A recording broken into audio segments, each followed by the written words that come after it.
I think you can be, you are a great generation. So I'm going to have, I know her as Sandy, but let me say Alexandria Ocasio-Cortez to come on up here and take the mic.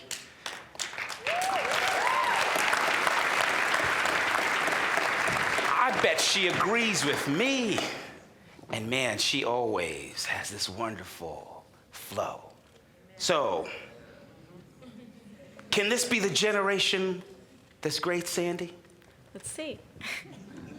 Thank you, Dean Elmore, for the very kind introduction. Before I start, I'd also like to just reiterate the thanks to everyone who shared their thoughts and gifts of insight with us today. Assistant Provost Cuelho, Assistant Dean Newson Camara, Jeff Stein, Sarah Sullivan, Dean Coleman, and also those who shared their incredible gifts of creative talent, Joshua Reynolds, Rookie Vahari, and of course, we'll hear them soon, the Inner Strength Gospel Choir, so thank you. And thank you all who have come here to reflect on a day that has meaning to all of us. In doing so, we realize the strongest type of community, one that gathers not because of geography or coincidence, but one that is held tight by shared values. So thank you for your presence. And thank you to, again, Dean Elmore, Kat Cornetta, and Ms. Kennedy for giving us the opportunity to ask uncommon questions. About a month ago, I was asked to address here the question, can this be the next great generation? In the spirit of the student, I immediately took to reading, and in the spirit of an idealist, I naturally took to King. I read through everything, looking through for the hymns of our generation, but King had no words for us. I searched for our mission in the pages of his speeches. I listened for our calling in the sounds of his booming voice. He spoke of drum majors and dreams. He described to us visions of a great world house, of a mountaintop, of truth crushed to earth, rising again. But he didn't say anything about us. What King did do was leave some parting gifts to help us find our way. Assurances that the arc of the moral universe is long, but that it bends towards justice. Promises that this is a law-abiding universe, one with moral laws just as binding as physical ones. Assertions that it's not enough to know about our philosophical and mathematical disciplines, but that we've got to know the simple disciplines of being honest and loving and just with all humanity.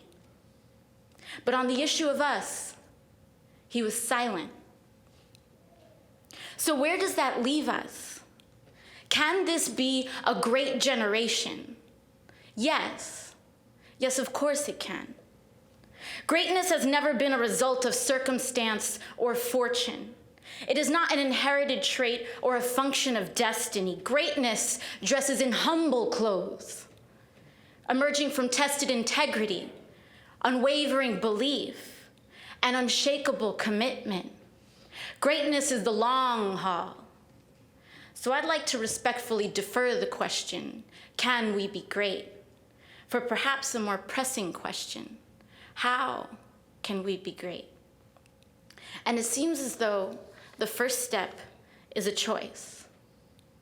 King made a conscious decision. Interestingly, at Morehouse, he leaned his studies towards medicine and law. It wasn't until his senior year of college that he decided to commit himself to the ministry. In his own words, as a young man with most of my life ahead of me, I decided early to give my life to something eternal and absolute. This generation does not consist of people currently between the ages of 18 and 35. No, it certainly does not.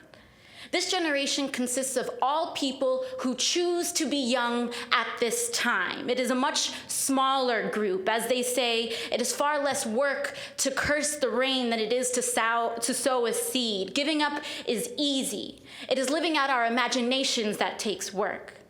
But to live in that world is to be young. And like greatness, the root of youth is not a circumstance, but a choice. There are no chosen ones. There are only those who choose. It is never too late. We can choose to be great. We can choose to be young. For greatness is reserved for the delinquents, the combatants of the status quo, the Gandhis, the Cleopatras, the kings. It is reserved for those who know that humanity and spirit are matters far too important to remain in the confines of what is, that they must be liberated to the expanse of what can be. So now at times it's hard to keep a steady course on a renegade path. But this much is true. At the moment we discover the brilliance of our individual faculties, at the instant we feel the slightest unease that life as it is supposed to be is not life as we intend it, we are obligated to leap into the shelters of our creative genius.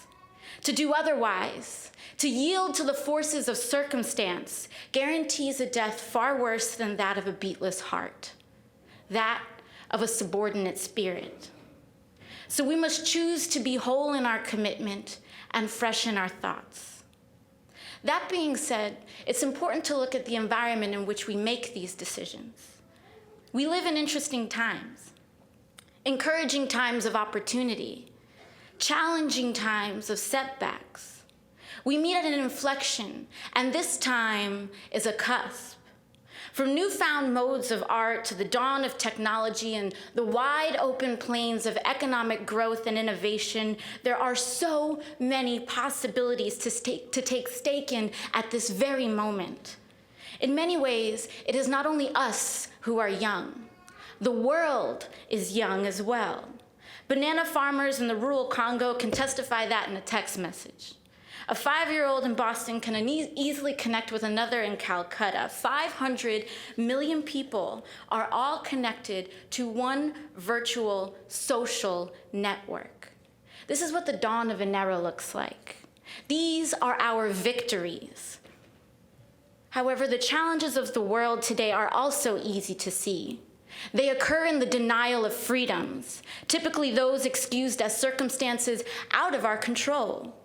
They appear in Bronx children who cannot count by coincidence of their zip code, where Virginian couples are turned from courthouses by chances of their gender, where the ideas of Plato and Jefferson become as attainable as the items behind a Park Avenue window. These are our defeats, because we are in control of these things. But we have chosen defiance. We have chosen to part the sea of explanations and pools of facts that attempt to obstruct our need to say, this I believe, to say, I believe that the ability of a child to learn should be a function of their curiosity and not of their income, to say, I believe that marriage should be a function of one's commitment and not of one's gender, to say, I believe that the greatness of our actions can be measured by how aggressively we build, how deeply we love, and how creatively we imagine new possibility, to say, I believe that people, all people, belong to one another. We must say it, despite jaded charges of foolishness or naivete. And here we find yet another gift from King. He said, if we are to go forward, if we are to make this a better world in which to live, we've got to go back. We've got to rediscover these precious values that we sometimes leave behind. The issues of our time are complex. Poverty is complex. Education is complex. Disease is complex. They are not as crisp as the lines of black and white. It isn't as easy to see anymore who suffers consequences and who holds responsibility when ultimately, unknowingly, it is us who bear both. We should not shy from what we find to be true. We must commit to what we believe on the inside, to what we observe on the outside. We must choose to be young. We must say, this I believe, and ultimately we must act, however modestly, however great. Whatever we do, whatever books we write, whatever businesses we build, whatever schools we construct must be done in the likeness of our own beliefs, as a reflection of our own greatness. Now, my training is in economics, so naturally I will attempt an equation. A life of greatness is equal to the sum of many days of greatness. So every day, we must ask ourselves the question, today, how will I be great? Tomorrow, how will I be great? In this very moment, how am I being great? As a learner, a mother, a friend, a brother, how am I great? As a woman, as a man, as a person belonging to others, and as a person belonging to myself, how am I being great? On this question of greatness, King left us one last parting gift. It was actually a request about how he would like to be remembered. He said, I'd like somebody to mention that day that Martin Luther King Jr. tried to give his life serving others. I'd like for somebody to say that day that Martin Luther King Jr. tried to love somebody. I want you to be able to say that day that I did try to feed the hungry. I want you to say that I tried to serve and love humanity. Yes, if you want to say that I was a drum major, say that I was a drum major for justice. Say that I was a drum major for peace. I won't have any money to leave behind. I won't have the fine and luxurious things of life to leave behind. But I just want to leave a committed life behind.